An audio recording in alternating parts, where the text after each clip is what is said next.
Well, we are in the last Sunday of a series of sermons we've been going through, talking about how life presents us with all sorts of problem-solving opportunities.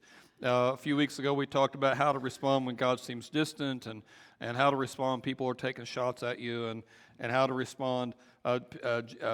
Gabe did last week on how to respond in a hopeless situation. In all those examples, we see Jesus acting a certain way, and because Jesus acts the way he does, we can take certain principles from it.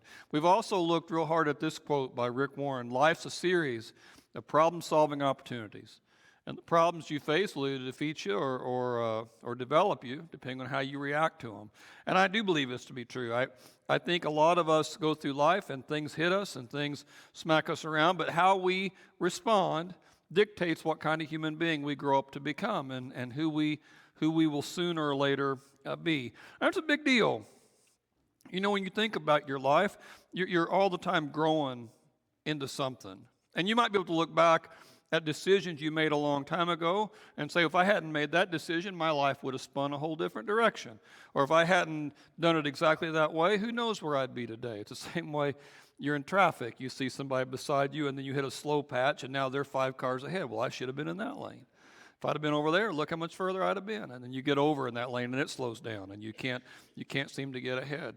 But we're all the time wondering. I think about a decision I made to go into ministry, or to pick the college I did, or to marry Julia. And had I not made those decisions, I mean, that one domino knocked over so many other dominoes, and how many different things happened. And based on how I responded to those big things and a million small things, it dictates who you become and what you're supposed to be. It's not hard to imagine what your life might have been like a different way. You probably haven't thought about this. Did you know it's only 70 days till Christmas? For some of you, that's exciting. Others, it just put a shiver down your back. Oh, dear God, there's only 70 days till Christmas. For some of us, that means the stores will be changing, and that's exciting. And for others, it just means the stores will be changing, and it's going to be crowded, and just how you look at it. I know there's 1 or 2 people in our church who keep the decorations up, or some of the decorations up, all year long, and they're thrilled to get the tree up as quickly as they can. And other people don't do that. I know because Christmas is coming, there's a certain diet of movies that maybe your family watches. There is for us. We have to watch a certain selection of movies every year because of Christmas. And one of those is It's a Wonderful Life, and that one kind of goes to what I'm talking about. That same idea. George Bailey in that one, remember, had this picture of his life and how it was going to be. And it didn't work out that way. Because at lots of different moments, he chose to do the right thing, even though it was expensive. And even though he was doing the right thing, he kind of resented it. And there's a lot of movies about that. I mean, Gone with the Wind is mostly about that. Shawshank Redemption at some level is about that, about how I had this plan for my life and now it's went this other way, and either get busy living or get busy dying. Lord of the Rings at some levels about that. When Frodo's talking to Gandalf and he says, I wish this had never happened to me. And Gandalf says, so do all who go through such times, but that's not up to you. All you can do is decide what to do with the time you've been given. You know, we all have this different plan for our lives, and we all have this hope that our lives will work out a certain way, and yet life's a series of problem-solving opportunities. And sometimes the opportunity will either, there'll be a temptation to take the comfortable path and the quiet path, and maybe the path that's a little more selfish that might prosper you, or to do the right thing no matter what the cost is. To hang in there when you would rather run away, to fight for something that honestly you feel is kind of hopeless. To continue to give and chase what other people look at as a fool's errand because it's the right thing to do, even though it's kind of expensive to you, and even though maybe it slows you down. When I was in Bible college, a lot of the guys who went through Bible college with me aren't in ministry anymore. And some of the people who aren't in it anymore, there were reasons. Their health changed or something. They just couldn't do it, or their family situation just changed in a way that they couldn't do it. It wasn't their fault. Some of the people, money, they just couldn't afford it any longer. They went to a series of very small churches and couldn't afford to do it any longer. Things changed medically or whatever, and they had to switch. Others got out of it because it was just a lot harder than they thought it would be. And at some level, every job has that. I mean, nursing has that. Carpentry has that. I had no idea it was going to be this challenging. I mean, sometimes jobs are just a lot harder than you thought they were going to be. But in ministry, it's particularly discouraging because often the reason why it is so hard is because the treatment that they got from other Christians. I had no idea that service would be this challenging.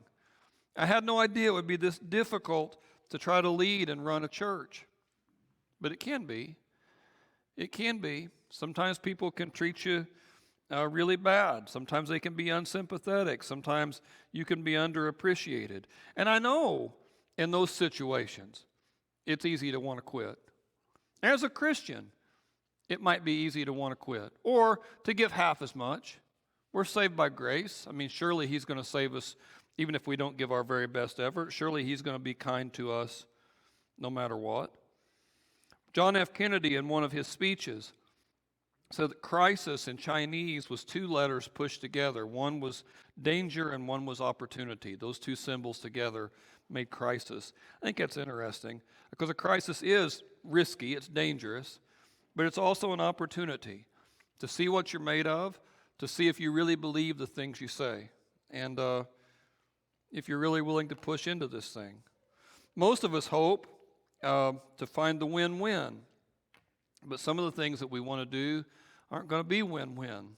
They're just going to be losing for us so somebody else can win. And Christ calls us to that and asks us to follow Him anyway. And today when we talk about the problems that we want to face, I want to focus on that idea. I had this plan for my life, Jesus, and yet you're asking for this, and I need to know it's worth it.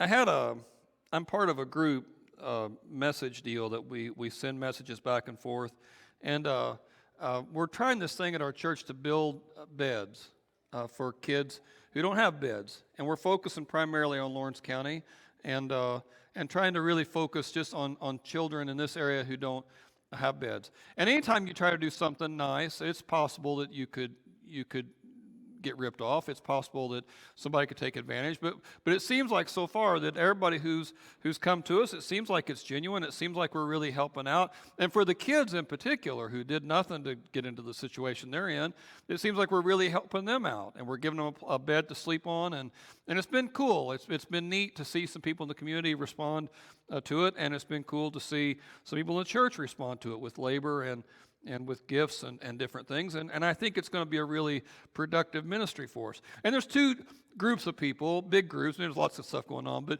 some people are building the beds, and some people are organizing who we're going to give the beds to and how we're going to get them delivered. And all these things are important, and some people are jumping around to all the different jobs, and they're bouncing around. But there was this conversation the other night in a text, and I asked permission before I shared it. But the guy who was delivering the beds was asked on the text, did it go like you thought? Did it go like you planned?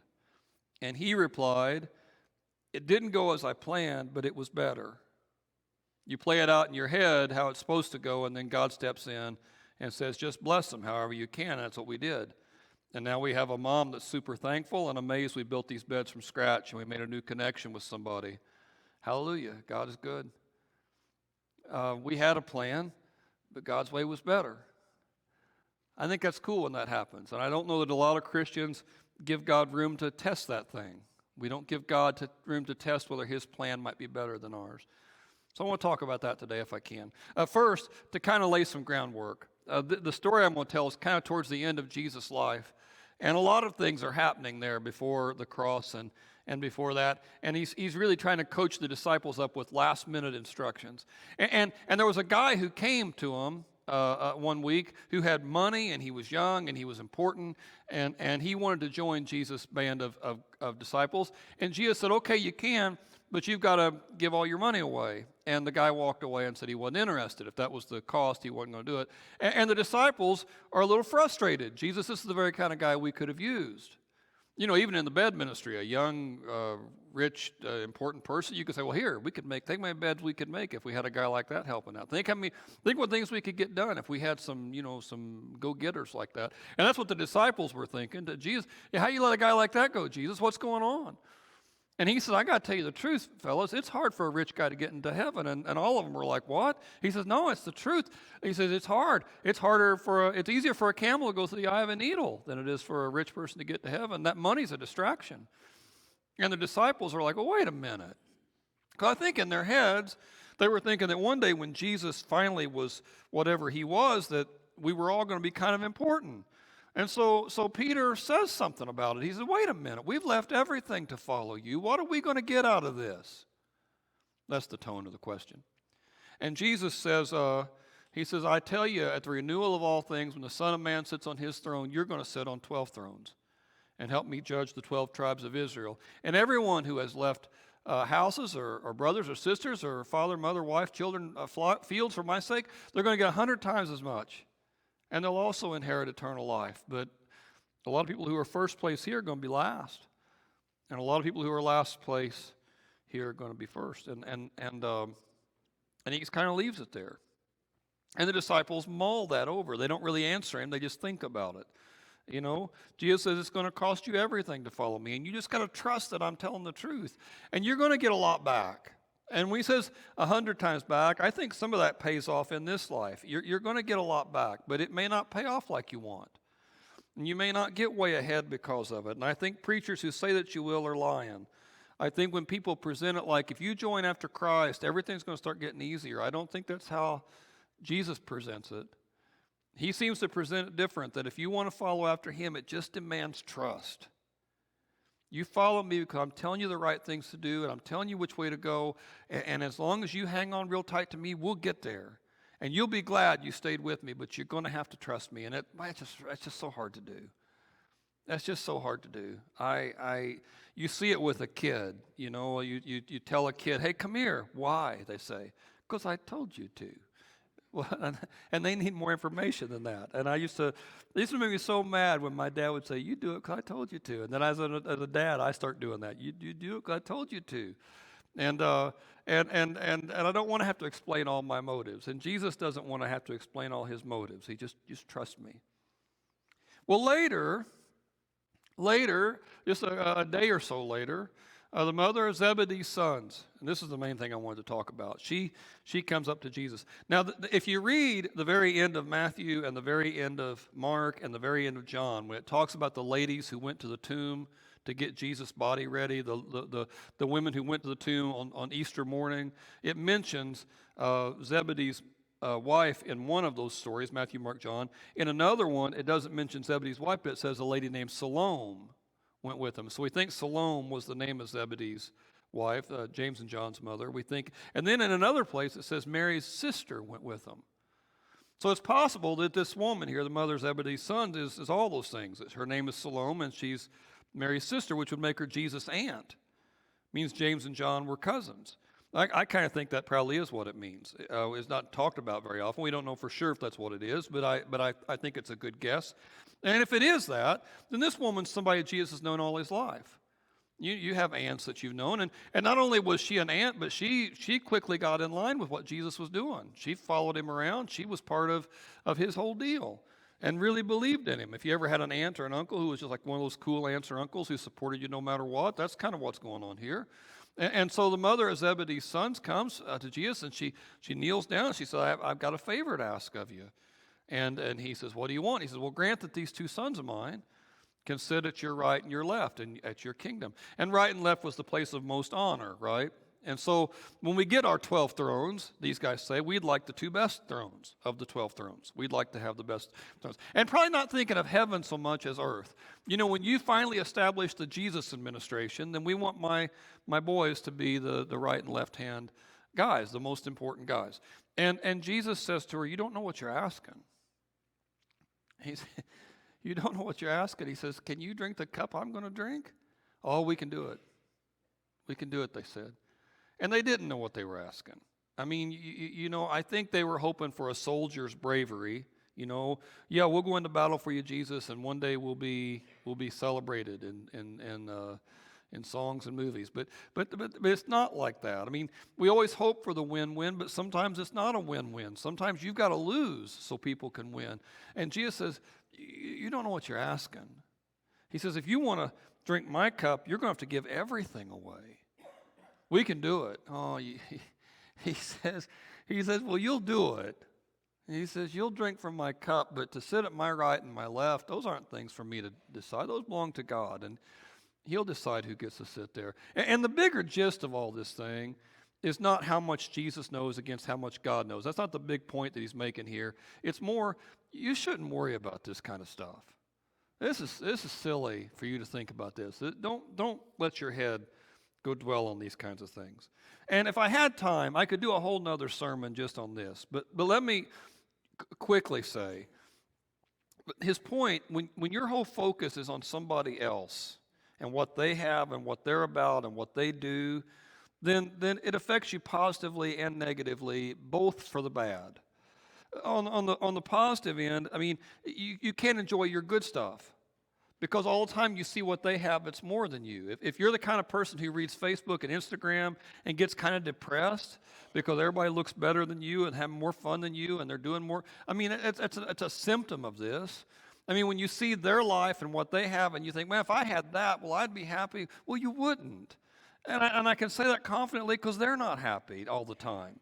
I saw following sports at one of the playoff baseball games this week. Kim Kardashian went to the game, and the crowd booed her for 2 minutes.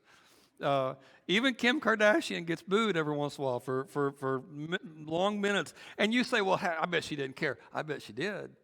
I bet she did. I bet it ticked her off quite a bit. I bet it bothered her. I bet she has to deal with all the same things that you have to deal with. She has more money, and she's more famous. But that doesn't solve you all the problems. It solves some problems, but it creates other ones. You probably have never been booed at a baseball game for 2 minutes. But when all your focus is on them, well, you miss all the good stuff you have. All your focus is on what you don't have. But it works the other way, too. I mean, when all your focus is on them, then you can't really deal with your bad either. One of my first church I worked at, there was a guy on the leadership with us, and he betrayed a confidence and kind of turned on me in a meeting and stayed turned on me for a long time. And I didn't find out for years what it was about. It had nothing to do with me, but I didn't know it at the time. I was just 22, 23 years old, and it was making me mean and quiet and sarcastic all the time. And one of my friends, who I'm accountable with, came to me and said, "Hey, Jeff, man, you're mean and quiet and sarcastic all the time. What's going on?" "Well, I'm doing it because of what he did." And I pointed to the other guy. I said, "Because he's doing this and this and this. I mean, you'd be mean and quiet and sarcastic too if all that was going on." He said, "Man, I don't think you can focus on him because you can't control him. All you can control is you." And I remember thinking how colossally unfair that was. And again, tried to explain to my friend, "But don't you see what he's doing?" See, Carl Jung was it's spelled Jung, but it's pronounced Young. Carl Jung was a leader with psychotherapy and a contemporary of Freud. He said, "I can help anybody except for the one who blames others." Because if my focus is just on them and what they did, then I can't deal with my negative either. I can't enjoy my good, and I can't fix my bad. If my focus is on everybody else, then I'm all the time living this false reality. And it really is kind of a sad thing. And God's given you a wonderful life. And I'm not saying it's a life free from problems, but God's been very good to you, to me, to us. And we don't want to ever lose sight of that. And that's what Jesus is saying here. You're thinking about the wrong things here. Well, when the other disciples, when they heard about this conversation, they're ticked off about it. And probably not ticked off because, oh, how dare you, but ticked off more because they were trying to get ahead of them. And these were the seats that they wanted, the other 10. And so Jesus calls all of them together. And he says, "You know how the rulers of the Gentiles lord it over them." And Gentiles here just means non-religious, the people who don't believe in God, the godless people. You know how they lord it over one another. And their high officials exercise authority. And we see this, by the way. You see it all the time. You give somebody just a little bit of power and it goes right to their heads. Whether it's the person at the restaurant who's taking your names. When will we be seated? Soon. Okay, great. And you see it, right? It's all the time. Give somebody a little bit of authority, a little bit of power, and they think that they're Genghis Khan. And it happens. And it's what. And by the way, you do it too. It's just what we do. And he says, you know how the lords of the Gentiles do, but not you. They're all the time worried about making this impression and looking important, but not you. He says. Instead, whoever wants to become great amongst you must be a servant, and whoever wants to be first must be a slave, just as the Son of Man, meaning himself, just as me, Jesus, I did not come to be served, but to serve and to give his life away as a ransom for many. All this is important. Let's think about it for a second. The word for servant is the word we get deacon from, diakonos, and it means janitor. It means willing to do manual labor. It's often was paid, usually rewarded somehow. It's the lowest rung stuff, but it's still somewhat voluntary. The word for slave in this thing is the word doulos. That's not voluntary. A slave has no option in it. He just does it because he's a slave. He doesn't get to think about it. He says, do it. And Jesus says, if you want to be first with me, this is the path. Now, it should be mentioned, a lot of people at this point would say, have no interest in being first then. Top 10,000 is fine with me, Jesus, or top million. As long as I cross the line into saved, that's good enough. I don't need to do anything else besides that. And for those of you who feel like that, I really don't have much else to say about it other than Jesus seems to be encouraging more. If you really want to get to the best part of the pool, you're going to have to jump in the deep end here. And the deep end, as far as Jesus is concerned, is giving the most. It's not hanging on tightly to yourself, but it's allowing yourself to serve. It's allowing yourself to give. It's allowing yourself to sometimes get taken advantage of. Sometimes have people treat you wrong. If you really want to go to where he's at, where Jesus is at, this is what's required. And if you have any ambition at all spiritually, like I don't just want to be a Christian, but I want to know it. I mean, I don't just want to think that it's true. I want to feel that it's true. I want my whole life to be about this thing. For those people, this is the path. This is the way you have to go. It's about giving more. And I know a person can say, well, I'll burn out. I don't have enough energy. I give so much already. And it's not even so much about the hours, though it is. And it's not so much about the dollars, though it is. It's about your heart, your mindset. I'm not primarily here for me. These are the guys that we write songs about. These are the guys we make movies about. These are the guys we build statues for. And at the moment, they were just as scared as you'd be. At the moment, they were just as tempted to run as you would be. But they stayed in there. And they did the right thing. And it's a heroic life. And you only get one. And when they're talking about you on your last day, these are the kinds of things you want them to say. Man, he would give anything for his friends. He would give anything for his family. Man, this is somebody who looked out for people. And Jesus says, when you do these things, you're just walking the path that I'm walking. Because I'm giving my life away for everything. Think just for a moment. I know not everybody 100% is tied in with who Jesus is and what Jesus is. But think here what a big deal that is, right? I mean, Jesus, who could demand everything at every moment, shows grace. Jesus, who could demand everything at every moment, answers your prayers. Even when you pray for the millionth time to forgive you for that one sin that you can't seem to shake, he still listens. He still responds. He will not abandon you. And one day, he's going to catch you and take you to the other side. He has paid his life as a ransom for yours. Sometimes when we use the phrase servant today, it doesn't mean what Jesus means. I saw on the news not too long ago one of our United States senators, not an Indiana senator, but a United States senator, and he was getting interviewed, and he said, I've been in public service for, 40 years or something like that. I've been in public service. And when he said it like that, the phrase is intended, the way you say it, to make people say, oh man, you have given so much. Now, even a very small study on the internet there will tell you this guy's wealth has went from 100,000 to several million since he's been in public service. Even a very small search will tell you that in every possible way, this guy is much more important, much more prestigious, much more wealthy than he ever was before. That this has made him a significant dude. But he believes he's a public servant, and that's not what Jesus is calling for. You go to any business, any restaurant, any hotel, they will say service is their number one aim, but it's not always true. It's just not always true. And sometimes they'll say it, but what they really mean is, well, I mean, there's a limit. We mean it, but there's a limit to how far we're going to go. But Jesus says, with me, there's no limit. Think about how big a deal this is. I mean, again, with your, if he really is, if the story's really true and he really is the king of everything, that he just takes time for us, that he just listens to us, that he responds to our worship, that he responds to our prayers, that he responds to our sin. I mean, how long would you put up with stuff? Somebody cuts me off in traffic and I'm mad about it for 20 miles. Somebody at the store the other day, somebody had 20 items in the 15 item or less deal, and I'm muttering under my breath, 16, 17, as they're going across the deal.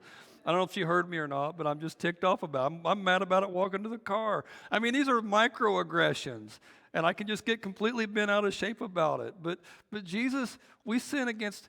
I heard this story. You've probably heard it before. It's a preacher story. I don't know if it's true. I think it's true, but I don't know that it is. But I've heard it several different times. It's about a priest in the Philippines. And a lady in the church there has told the people, the church and the community, that she sees Jesus every night. She has a vision of Jesus and talks to him every night. And it's starting to cause kind of a stir. And she's starting to become kind of a local celebrity. People want to talk to her about this thing. And the priest is suspicious. He says, well, he's never came to me and spoke at night like that. She says, well, I don't know about that, but he speaks to me.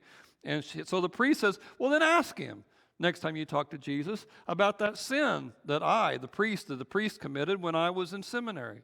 Because there was this thing that he did when he was in seminary, and nobody really knew about it except for him, but it was very embarrassing. And it made him wonder if he'd ever be the kind of person who could be a leader in God's church, and it made him wonder, and he had apologized for it for years. It was one of the first things he prayed about whenever he prayed. He's always felt guilty about it, but he's never told a soul. And so he said, well, ask him about that. See if he can tell you what that sin was, and that's how we'll know that you really are seeing Jesus. And she said, okay, I'll do it. So a couple of days later, he sees her, and he says to her, did you see Jesus the other night? She says, I did. And did you ask him about that priest, about the sin I committed? And she said, I did. And what did he say? What did he say about that? And when you asked him, what was the sin? What did he say? And she said, Jesus said, I don't remember. And I don't know if it's real or not. But I think it does illustrate something about God. Because when you ask him to forgive you, he does. He takes your sin as far as the east is from west, and he forgets all about it. Because he loves you. And he doesn't respond to you at all like you'd respond to him. And your life, when you make this decision to really give it to him, all of it, there may be moments of regret. There may be moments where you say, well, wouldn't I have been happier doing this other thing? But it's not true. And just like George Bailey or Frodo Baggins or any number of Christians through the years, you're going to find out that God's ways really are the best ways. And his way to live really is the best way to live. And that the path to getting everything you ever wanted is down.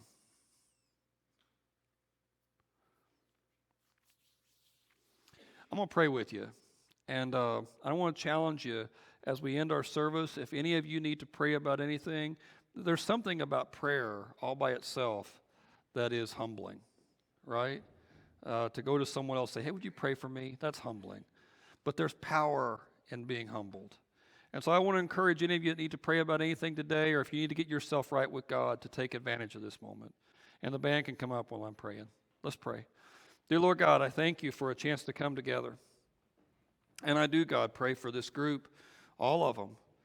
Father, I pray for the ones who need you to move in their life, and they feel that. They're aware of it. They sense it. They need you, God, to make some changes. I pray for the ones, God, who just need your power. They need your strength. They're getting beat up 1,000 different ways, and they feel the weight of all that, and they need your strength, God, to come in and lift them again. I pray for that. I pray, God, if there's somebody here who's got somebody else on their mind, somebody else who's gotten a bad doctor's report, or a bad, their marriage is in trouble, or their kids aren't right, or they're just depressed, or who knows what. Father, help us to be humble today, to seek your face, and to call on you, and to turn from our wicked ways. In the sure assurance, God, that if we do that you're going to respond, and you're going to hear. In Jesus' name.